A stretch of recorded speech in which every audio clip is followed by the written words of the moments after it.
គុណខ្មែរគុណខ្មែរពេលខ្ញុំស្រែកតែគុណទេសានិកចុងត្រូវស្រែកថាខ្មែរគុណខ្មែរគុណខ្មែរ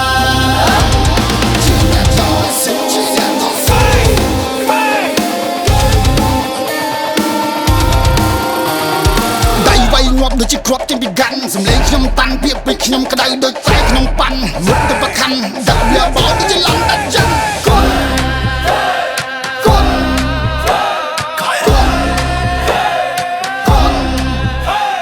ខ្លាំងដូចកថាន់ភ្លើងដូចប្រច័ណ្ឌក្តៅដូចជាសាំងរឹកដូចជាជីវរម័នពត់សៃម៉ា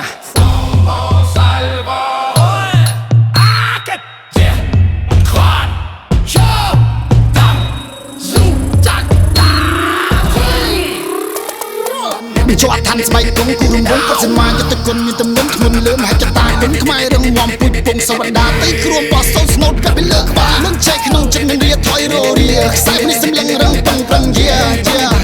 វត្តពួកមៀដង្ហើមងាប់ងំ